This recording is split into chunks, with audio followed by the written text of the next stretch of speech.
There's a place where the desert hums softly under golden light, where ancient forts stand not as ruins, but as living guardians of time, where turquoise waters kiss untouched shores, and the wind carries stories older than memory. This is Oman. Tucked quietly into the southeastern corner of the Arabian Peninsula, Oman doesn't shout for your attention. It whispers, not with towering skyscrapers or neon nightlife, but with a kind of elegance that only comes from authenticity. Here, tradition isn't a museum exhibit. It's a way of life. And beauty doesn't beg to be seen. It simply exists, patiently waiting to be discovered. So why does no one talk about it?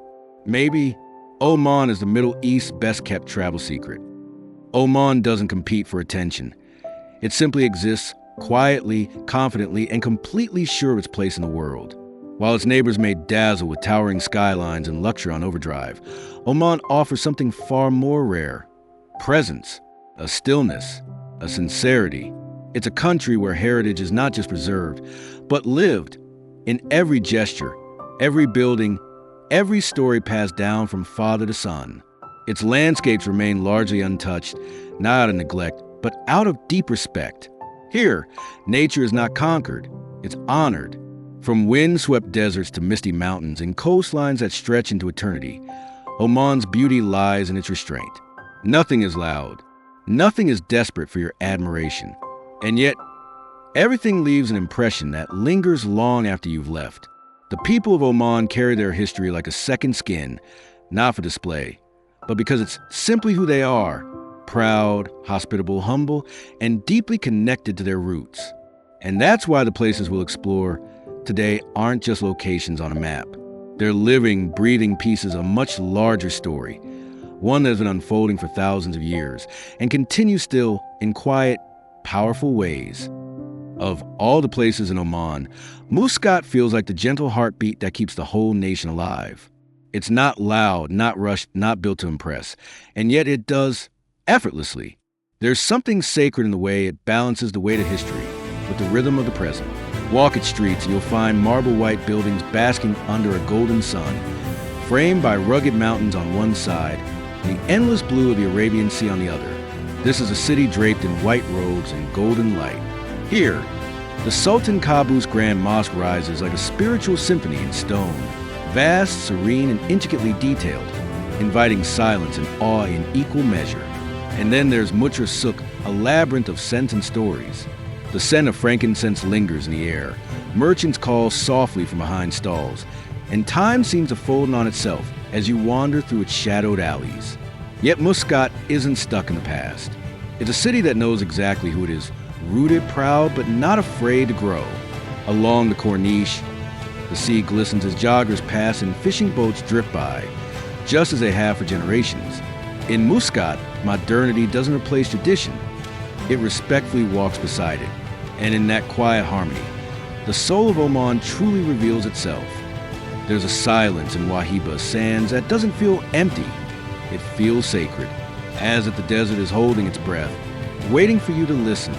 The dunes rise and fall like frozen waves, endless and ever-changing, shaped by winds that have blown across this land since time forgot. Nothing here stays the same. The sand is a living canvas, painted fresh every morning by nature's invisible hand. And yet, within that shifting landscape, there is something deeply grounding. Perhaps it's the presence of the Bedouin people, who have called this place home for generations. Their lives, woven into the rhythm of the sand and stars, speak of resilience, simplicity, and a kind of wisdom that can't be taught, only felt. To spend a night here is to step out of time. As the sun dips below the horizon, the sky explodes into color, then deepens into velvet black. The fire crackles, the stories echo in the stillness, and the stars feel impossibly close. In the desert, distractions fall away. What's left is something quieter and more essential, something that changes you, not loudly, but deeply like the dunes themselves. In Nizwa, the past doesn't whisper, it sings. And it sings boldly with the clang of market bells, the scent of spices in the air, and the echo of footsteps on ancient stone. Once the beating heart of Oman's intellectual and spiritual life, Nizwa still holds its head high, wrapped in a quiet dignity that time has only deepened. At the center of it all stands the great Nizwa fort, its round tower rising defiantly into the sky. From its ramparts, you can see the whole town unfolding, a tapestry of mud brick homes, palm groves, and winding alleys.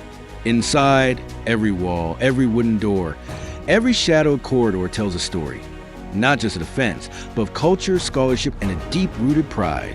Step outside and the souk draws you in with its rhythm, copperware glinting in the sun, the smell of dates and rosewater, and the hum of voices that feel timeless. It's not just a market. It's a living museum, a sensory time machine that pulls you into centuries gone by. In Nizwa, you're not just observing history. You're walking through it. You feel it in your bones, in the slow pace of the morning, in the way strangers greet you like old friends. This isn't nostalgia. It's continuity. It's culture, alive and unfiltered.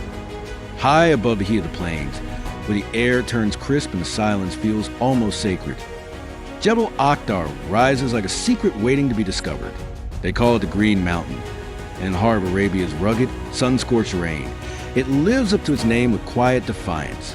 Here, the landscape softens. Terraced farms carve into the hillsides like ancient steps to the sky, nurtured by hands that have worked this soil for generations. Pomegranate trees burst with color, and the scent of blooming roses drifts gently through mountain breezes. Water trickles through stone channels, and life unfolds at a slower, more intentional pace. There's no rush here, no noise, just the kind of stillness that allows you to hear yourself again. It's a place that doesn't ask for attention, but somehow earns your reverence.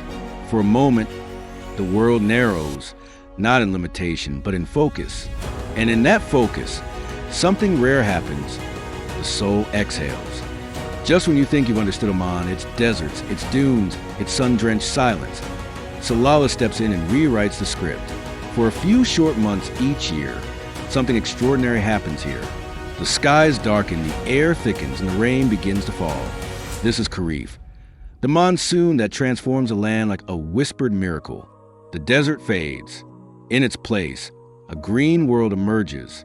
Hills once parched and bare are cloaked in mist. Waterfalls cascade down cliffs that moments ago seemed lifeless, and coconut palms sway beside roads slick with rain. The air smells of wet earth and blooming life. It's not just unexpected, it's surreal. In a region often defined by dry heat and golden sands, Salalah feels like a dream misfiled into the wrong continent. But it's real, and it reminds you that nature doesn't always follow rules. Sometimes it chooses wonder. Salalah is that wonder, a place where the desert, just for a little while, remembers how to be a rainforest. On the shores of Sur, time doesn't rush, it drifts. This quiet coastal town has salt in its veins and history in its hands. Long before highways and planes connected the world, Sur was already looking outward, sending its hand-carved wooden ships, dhows, across the sea, carrying not just goods, but pieces of Omani identity. Even today, the rhythm of this place feels tied to the tides. The creak of wood, the hammering of nails, the scent of sawdust. These are the sounds and smells of tradition still alive in the boatyards. Craftsmen shape timber with care, the way their fathers and grandfathers once did, not for show, but because it's simply what they know and what they love. Sur doesn't try to impress you. It invites you to slow down, to listen, to watch the horizon, and imagine all the stories these waters have seen. Every wave here carries a story, every boat a memory. And in Sur, memory floats, not in books or museums, but in the hands of men who still build dreams from wood. At Ras El Jinz, the world quiets down to witness something ancient, something sacred. Under the cover of night, when the beach is still and the stars hang low, the sea begins to stir. One by one, the turtles emerge, massive, graceful, older than memory, dragging themselves across the sand to lay the next generation into the earth. It's not a show. It's not staged. It's nature raw and honest, unfolding exactly as it has for millions of years. There's a kind of reverence in the air, as if even the ocean holds its breath. And Oman, with quiet pride, protects this fragile miracle. Conservation isn't just policy here. It's a promise that the rhythms of the natural world will be honored, even in a time when much of the world has forgotten how. To witness it is to feel small in the best possible way. You begin to understand that life moves in cycles far bigger than our own. That what we do with our time here matters. And that sometimes the most powerful moments arrive when we simply stop and observe. And maybe that's what Oman teaches best, the power of stillness. It's not a country that overwhelms with noise or spectacle.